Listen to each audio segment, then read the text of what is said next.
하나님께서 천지의 창조주라는 고백은 지난 2000여 년 동안 성도들과 또 교회 공동체 안에서 계속 고백되어지고 또 믿어오는 내용입니다.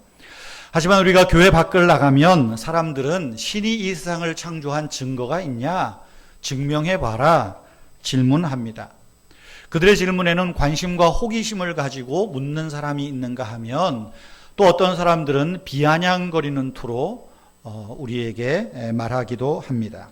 특별히 1859년 찰스 다윈의 종의 기원이라는 책이 세상에 알려지면서 그 안에 있는 내용 중에 진화론이 발표되죠. 그리고 그 진화론이 제 과학 시간에 또 생물 시간에 학교에서 가르쳐지면서 진화론을 배운 세대들에게 창조의 이야기, 하나님 창조의 이야기는 관심을 잃어버린 주제가 되고 말았습니다. 인간을 비롯한 모든 생물은 우연히 자연적으로 발생했다. 하나의 진화론의 결론입니다. 우연히 자연적으로 발생한 최초의 아주 저급한 생명체가 아메바인지 뭔지 저급한 생명체가 오랜 세월을 지나는 동안에 정교한 고등동물로 진화해서 현재의 다양한 체계를 이루고 있다라는 겁니다. 이 진화론의 출발은 여기 말씀드린 대로 우연히 자연적으로 생명체가 발생했다는 겁니다. 한없이 오랜 세월을 지나는 동안 수십억 년이 될 수도 있고 수백억 년이 될 수도 있고 이 오랜 세월이 흐르는 동안에 단순한 원자나 분자가 어떤 자극을 받아서 화학작용을 일으키고 그 화학물이 반응을 일으켜서 원시생물이 탄생하고 원시생물로 진화돼서 척추동물인 어류가 되었고 어류에서 양서류로 파충류로 조류로 포유류로 포유류 인간이 포유류에 들어가나요? 이런 계통을 밟아서 진화되었다라는 것입니다. 이처럼 이 진화론자들이 이야기하는 것은 그럴듯한데 그런데 그들의 결론은 우연히 자연적으로 라는 말로 귀결이 되는 겁니다. 그런데 이 진화론자들 중에서도 일부의 진화론자들은 이 다윈이 말한 진화론의 이론을 가지고 창조를 입증하려는 해석을 합니다. 오히려 진화론의 이론을 가지고 이 이론을 보면 창조는 확실하다라고 말하는 사람도 있다는 거예요. 마이클 베히라고 하는 학자는 사람의 이 인체의 DNA를 생화학적으로 연구했습니다. 그리고 그가 이런 말을 합니다. 고도의 지성을 가진 창조주 절대자로부터 미리 설계되지 않고는 DNA의 구조가 그렇게 질서정연할 수 없다. 사람의 DNA가 아주 질서정연하다는 거예요.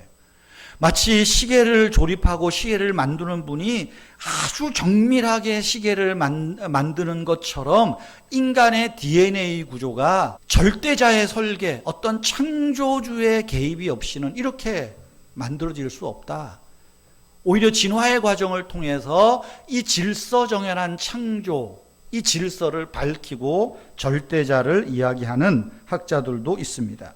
확실한 것은 진화론은 인간이 어떤 과정을 가지고 생성했는가 그들 나름대로 설명할지는 몰라도 창조주 하나님이 있었느냐 없었느냐에 대해서는 말하지 못하고 있다는 겁니다. 창조론이냐 진화론이냐 이런 논쟁은 끝이 없습니다.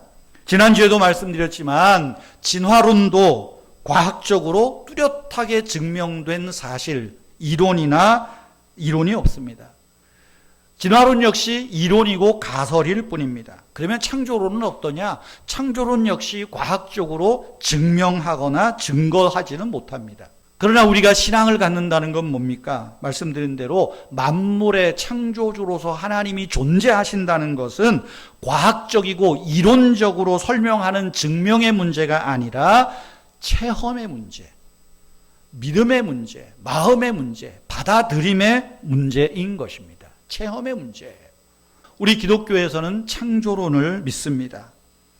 교회 안에는 이 창조론을 각기 다른 방식으로 이해하고 해석하는 또 세 가지 이론들, 방법들이 있습니다. 첫째, 창조 이론의 첫 첫 번째는 젊은 지구론이 있습니다. 하나님이 지구를 만들었는데 지구는 6,000년, 아무리 길어야 10,000년도 안 됐어. 지구는 젊다는 거예요. 어리다는 거예요. 이 젊은 지구론의 이론을 가지고는 현대과학을 설득할 논리가 없습니다. 두 번째로 오래된 지구론은 젊은 지구론과 반대로 하나님이 아주 오래전에 우주와 지구를 창조하셨다. 우주는 약 150억 년 전, 지구는 40억 년 전, 그 안에 생명체는 약 10억 년 전에 하나님이 창조했다. 이런 이론을, 창조론을 이야기하는 분들은 현대과학에서 말하는 이론들을 상당 부분 수용하는 입장입니다. 그래서 현대과학의 논리를 가지고, 아까 진화론의 논리를 가지고 절대자, 창조주의 설계를 이야기하는 것처럼 오래된 과학자들의 이론을 받아서 그걸 가지고 해석합니다. 그런데 젊은 창조론과 오래된 지구론, 이 두 지구론 차이가 있어요. 공통점과 차이점이 있습니다. 차이점은 뭐냐 하면 창세기 1장에 나오는 날, 첫째 날, 둘째 날, 셋째 날 하는 이 날을 어떻게 해석하느냐의 차이예요. 젊은 지구론자들은 어떻게 보겠습니까? 이 날은 24시간 하루로 보는 거예요. 하루. 그래서 6일은 6일이에요. 그렇게 하고 쭉 거슬러 올라가서 지구는 6,000년. 6,000년이 끝나면 천년왕국이 시작되고 천년왕국이 끝나면 지구는 종말이 온다. 오래된 지구론자들은 창세기 1장의 날을 24시간으로 보면 안 된다는 거예요. 하나님의 시간은 인간이 측정할 수 없다. 1,000년인지 억년인지 알 수 없다는 거예요. 그것은 하나님의 시간으로 빼놔야 설명이 된다. 그러니까 창세기 1장 1절, 창세기의 이 연은 그게 얼마의 세월인지 알 수 없다는 거예요. 이 두 지구론의 공통점은 있습니다. 둘 다 하나님이 설계하시고 창조하셨다. 자, 진화론과 창조론이 이렇게 막 싸우고 있을 때 또 하나의 과학적인 발표가 있었습니다. 빅뱅 이론입니다. 1540년 조지 가모프라고 하는 과학자가 발표한 거예요. 우주에 대폭발이 있었다. 과학계가 난리가 난 거예요. 진화론이 전부인 줄 알았는데, 모든 세계가 우연히 만들어졌는 줄 알았는데, 우주의 시작을 연구하다 보니까 망원경을 가지고, 천체 망원경을 가지고 물리적으로 수학적으로 쫙 계산해서 보니까 수백억 년 전에 저 우주의 어딘가에서 시공간에 시작점이 있다는 거예요. 시작점. 그 시작점에 대폭발로 우주가 시작되고, 그 폭발의 과정을 거쳐서 지구가 생겨나고, 이런 과정들을 빅뱅 이론으로 쭉 설명을 합니다. 그러니까 진화론자들이 빅뱅 이론이 나오고는 말문이 막힌 거예요. 그들은 우연히 자연적으로 우주가, 지구가 생겼다고 하는데, 아니야, 시작점이 있어. 이게 중요해. 그 시작은 우주에 대폭발이 있었다는 거죠. 링컨 버넷이라고 하는 학자는 이런 말을 합니다. 여기서 피할 수 없는 결론이 있다. 만물에는 시작이 있다는 것이다. 과거 어느 때 어느 방법이었든 우주의 과정은 시작되었고, 별에는 불이 붙었고, 광대한 우주의 장엄한 광경이 존재하게 되었다. 그래서 이 빅뱅 이론이 등장한 이후에 신학계에서도 창조론, 오래된 지구론, 젊은 지구론에 대한 수정 작업이 있습니다. 세 번째로 능력으로 충만한 창조론입니다. 우주 만물에는 하나님이 창조하셨는데, 이 우주 만물은 하나님의 능력이 충만한 창조의 세계를 이야기를 합니다. 오늘날 교회와 기독교인들은 진화라는 말을 쓰면 되게 불편해합니다. 진화론에 대한 반감이지요. 여러분, 진화라는 말과 진화론은 구분할 필요가 있어요. 진화라는 말은 이런 겁니다. 물질과 생명체가 발전하는 과정을 서술하는 거예요. 진화론은 뭡니까? 과학이라는 분야를 떠나서 이제는 우리가 살고 있는 모든 현상을 설명하는 거예요. 진화론으로, 발전한다는 걸로 계속해서 설명하는 겁니다. 그 다윈의 진화론에 나오는 다섯 번째 설명이 뭐냐 하면 적자생존에 있다는 겁니다. 적자생존. 냉혹한 생존 경쟁 속에서 자연에 적응한 것은 살아남고, 그들의 말로 되면 자연에 적응한 것은 그 자연의 순리에 따라 진화되어 살아남았고, 그렇지 못한 것은 도태되고 만다. 이것은 비단 창조의 이야기가 아니라 오늘날 과학자들, 경제론자들, 사회론자들이 이야기하는 진화론의 이야기예요. 오늘 우리 사회가 어떻습니까? 적자생존 아닙니까? 힘센 자가 살아남는 거 아닌가요? 이게 뭡니까? 세계관이에요. 진화론은 세계관이라는 것입니다. 오늘날 이런 진화론이 우리 사회에 전반적으로 퍼져 있습니다. 여러분, 진화론은 물질적인 진화론이에요. 물질 중심이에요. 더 나아가서 이런 진화론은 무신론입니다. 그것도 하나의 종교죠. 여러분, 이 대폭발, 빅뱅 이론이 나타난 이후에 나타나는 변화가 뭔 줄 압니까? 우주의 기원은 더 이상 종교의 문제가 아니라는 거예요. 교리적으로 따질 문제가 아니라 과학으로 접근할 수 있다. 그래서 그들이 과학으로 접근한 최고의 창조 이야기, 시작점이 있다는 거예요. 시작점.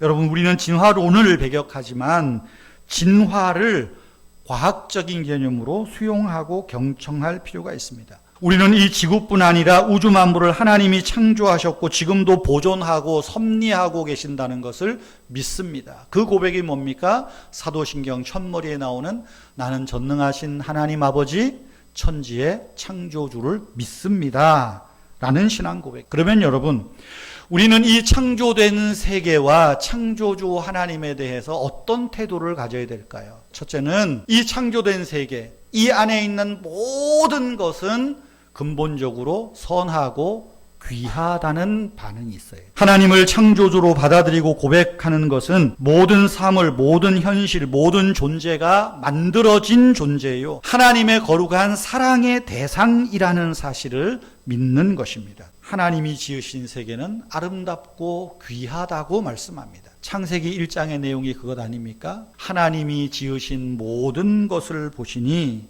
심히 좋았더라.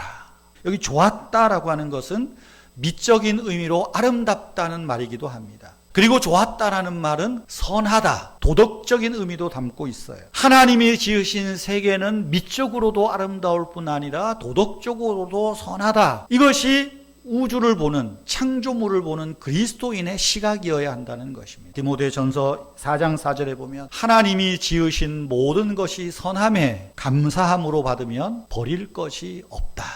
이 세상은 아름다워요. 그런데 인간의 욕심과 탐욕이 세상을 악용한 겁니다. 두 번째로 창조주 하나님에 대한 태도, 하나님 외에는 절대적인 것은 없다라는 태도입니다. 오직 하나님만이 절대적인 분이시고 그 외에 이 세상의 모든 것들은 다 상대적이라는 거예요. 때문에 우리는 하나님이 창조주이심을 믿기에 하나님이 아닌 것들을 상대화해야 합니다. 여러분, 성경은 우리에게 뭘 말합니까? 천지를 보라, 하늘을 보라, 이것을 누가 만들었는지 생각하여 보아라. 세 번째로 창조주 하나님을 믿는 태도, 우리의 태도는 이 세상에 다양성과 통일성이 있다는 거예요. 세상은 다양합니다. 그러나 그 다양성 속에서 하나님의 목적을 향하는 통일성이 있는 겁니다. 네 번째로 이 세상을 하나님이 보존하고 계신다라고 믿는 것입니다. 세상이 끊임없이 변하지만, 발전하지만 그럼에도 불구하고 하나님이 보존하십니다. 우리를 향한, 또 우주를 향한 하나님의 신실하심과 불변한 사랑이 변화되는 세상 속에서도 하나님의 뜻대로 이 우주 만물을 보존하고 있다는 거예요. 때문에 하나님의 창조는 마지막이 아니라 만물을 새롭게 하시는 하나님의 시작입니다. 새 하늘과 새 땅을 향하여 출발하는 이 창조의 과정 속에 우리가 있는 겁니다. 사랑하는 성도 여러분, 성경은 창조의 방법을 우리에게 말씀하지 않습니다. 과학은 어떻게에 집중하죠. 성경은 누구에게 집중합니다. 성경은 이 세상을 존재하게 한 분이 하나님이시라고 말합니다. 그리고 우리는 이 세상을 존재하게 하신 분이 하나님인 것을 믿고 고백하는 겁니다. 종교개혁자 마르틴 루터는 사도신경 첫 문장, 나는 전능하신 아버지 하나님 천지의 창조주를 믿습니다, 이 문장을 이렇게 가르쳤습니다. 나는 모든 피조물과 함께 나를 창조하신 하나님을 믿습니다. 나는 내게 몸과 영과 눈과 귀와 모든 지체들을, 이성과 모든 감각을 주셨고 보존하시는 하나님을 믿습니다. 거기에다가 의복과 음식과 음료수와 집과 뜰과 아내와 자녀와 토지와 소와 그리고 모든 삶의 선물들을 주신 하나님을 믿습니다. 그리고 무엇보다도 모든 악에서 나를 지켜주시고 보존하시는 하나님을 믿습니다. 사도신경을 마틴 루터가 이렇게 첫 문장을 가르쳤습니다. 우리는 이 신앙의 전통을 이어가고 있는 것 아니겠습니까? 오직 창조주 하나님이 우리 삶의 주인임을 고백하는 말입니다. 창조주 하나님에 대한 믿음의 고백은 나의 정체성을 바로하고 우리 인간이 가치 있는, 얼마나 가치 있고 존귀한 존재인가를 깨닫게 하는 말씀입니다. 창조주 하나님을 믿는다는 고백은 하나님의 사랑과 하나님의 보호와 하나님의 관심을 받는, 하나님이 지극히 사랑하시는 귀한 존재다라는 말씀입니다. 여러분, 창조주 하나님께서 우리를 어떻게 보존하십니까? 창조주 하나님께서 우리에게 어떻게 관심을 가지고 있을까요? 예레미야 29장 11절 다 같이 한번 읽겠습니다. 여호와의 말씀이니라. 너희를 향한 나의 생각을 내가 아나니 평안이요 재앙이 아니니라. 너희에게 미래와 희망을 주는 것이니라. 하나님은 계속 우리를 향하여 일하고 계십니다. 만들고 계십니다. 뭘 만드세요? 평안을 만드시고 미래를 주시고 희망을 주시고. 그 하나님이 창조주 하나님이요. 그 하나님, 창조주 하나님을 믿는 우리는 하나님의 복된 자녀인 것입니다. 이 한 주간에도 하나님 주시는 평안과 미래와 소망을 품고 기쁘고 감사하고 행복을 누리시는 저와 여러분, 우리 모두가 되기를 축복합니다. 우리 함께